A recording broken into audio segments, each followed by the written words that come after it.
Doctor വത്സ ശിവ, സഞ്ജീവനി എന്ന പ്രാണയോഗ programme എന്തിനായുള്ളതാണ്? ശരീരം, മനസ്സ്, ആത്മാവ് എന്നിവയുടെ മുഴുവനുമായുള്ള നവവീര്യപ്രാപ്തിക്ക് ഉതകുന്ന ഒരു പ്രോഗ്രാമാണ് സഞ്ജീവനി എന്ന വെൽനസ് പ്രോഗ്രാം. ഒരേ ഒരു ദിവസം കൊണ്ട് പഠിക്കുവാൻ പറ്റുന്ന വിധത്തിൽ തയ്യാറാക്കിയിട്ടുള്ള ഈ പദ്ധതി ഒരു സമ്പൂർണ്ണ ക്ഷേമ പദ്ധതിയാണ്. ഇതിൽ അടങ്ങിയിട്ടുള്ള സംഗതികൾ എന്തൊക്കെയാണെന്ന് നോക്കാം. ഒന്നാമതായി ഭൗതിക വ്യായാമം. ഭൗതിക ശരീരം ഊർജ ശരീരവും വൃത്തിയാക്കേണ്ടത് ആവശ്യമാണ്. അതിന് ഉതകുന്ന തരത്തിലുള്ള വ്യായാമങ്ങൾ ഇതിൽ ഉൾക്കൊള്ളിച്ചിട്ടുണ്ട്. ശരീരത്തിൻ്റെ എല്ലാ ഭാഗങ്ങളും എല്ലാ മസിൽസും പ്രവർത്തിക്കുന്ന വിധത്തിൽ തയ്യാറാക്കിയിട്ടുള്ള വ്യായാമങ്ങളാണ് ഇതിലടങ്ങിയിരിക്കുന്നത്. രണ്ടാമതായി ശരീരത്തിന് നവോന്മേഷം നൽകാൻ ഉതകുന്ന തരത്തിലുള്ള പ്രാണിക് ശ്വസനമുറകൾ. മൂന്നാമതായി ഇരുഹൃദയധ്യാനം. ഇരുഹൃദയധ്യാനം മനസ്സന്തോഷം, ശാന്തി എന്നിവയ്ക്ക് പുറമെ ഐശ്വര്യവും പ്രദാനം ചെയ്യുന്നതാണ്. നാലാമതായി ബുദ്ധിശക്തിയും ഓർമ്മശക്തിയും വളർത്താനുതകുന്ന സൂപ്പർ ബ്രെയിൻ യോഗ. അഞ്ചാമതായി സ്വയം ചികിത്സക്കായുള്ള ധ്യാനം. ഇതിനൊക്കെ പുറമെ ആറാമതായി ട്രാൻസ്മ്യൂട്ടേഷൻ ഓഫ് സെക്സ് എനർജി എന്ന ഒരു ടെക്നിക്കും ഉണ്ട്. ഈ ടെക്നിക്ക് വഴി അധികമുള്ള സെക്സ് ഊർജത്തെ, അതായത് അലോസരമുണ്ടാക്കുന്ന തരത്തിലുള്ള ഊർജത്തെ ക്രിയാത്മക ഊർജമായി മാറ്റാൻ സാധിക്കുന്നതാണ്. ക്രിയാത്മകത വർദ്ധിപ്പിക്കുക വഴി നമുക്ക് ജീവിതത്തിൽ വിജയം നേടാൻ ഉപകരിക്കുന്നു.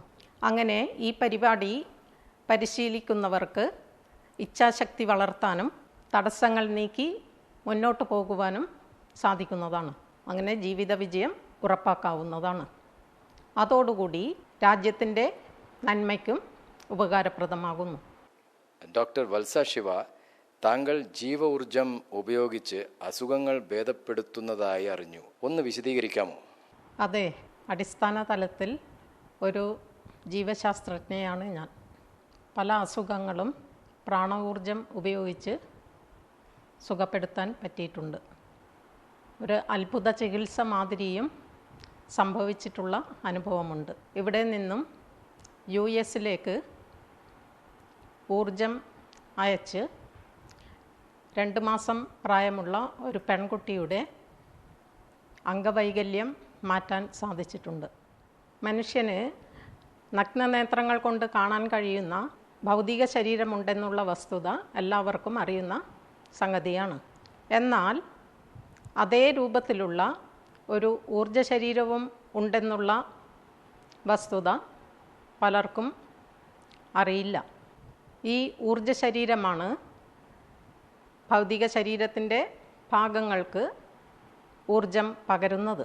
നമുക്ക് അസുഖമോ ക്ഷീണമോ ഉണ്ടാകുമ്പോൾ ആദ്യം ഊർജ ശരീരത്തെയാണ് ബാധിക്കുന്നത്. പിന്നീട് അത് ഭൗതിക ശരീരത്തിനെ ബാധിക്കുന്നു. ഊർജ ശരീരത്തിലെ ഈ അസുഖം ബാധിതമായ ഊർജത്തെ നമുക്ക് തുടച്ചു മാറ്റാവുന്നതാണ്.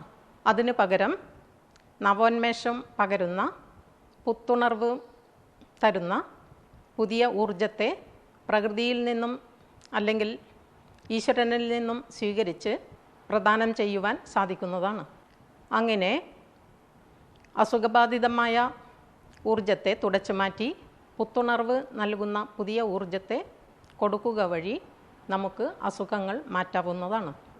ഒരാൾ അസുഖബാധിതനാകുമ്പോൾ ആദ്യം ബാധിക്കുന്നത് ഊർജ ശരീരത്തെയാണ്. പിന്നെ അത് ഭൗതിക ശരീരത്തെയും ബാധിക്കുന്നു. എന്നാൽ അസുഖം ആരംഭിക്കുമ്പോൾ ഊർജ ശരീരം മാത്രമാണ് ബാധിക്കപ്പെടുന്നത് എന്നതാൽ ഊർജ ശരീരത്തെ ചികിത്സിക്കുക വഴി എളുപ്പത്തിൽ അസുഖം മാറ്റാവുന്നതാണ്.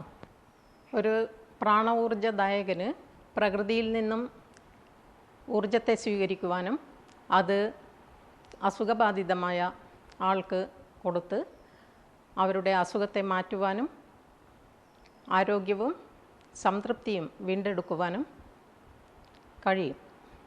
അതുപോലെ വയസ്സാകുമ്പോൾ ഉണ്ടാകാനിടയുള്ള പല പ്രശ്നങ്ങളെയും ഈ ഊർജത്തെ മാറ്റി പുതിയ ഊർജം കൊടുക്കുക വഴി നമുക്ക് കുറയ്ക്കാൻ സാധിക്കും. അങ്ങനെ ആരോഗ്യം വീണ്ടെടുക്കുവാനും സന്തോഷത്തോടെയും സംതൃപ്തിയോടെയും ജീവിക്കുവാനും പ്രാണ ഊർജ ചികിത്സ വഴി സാധിക്കുന്നതാണ്.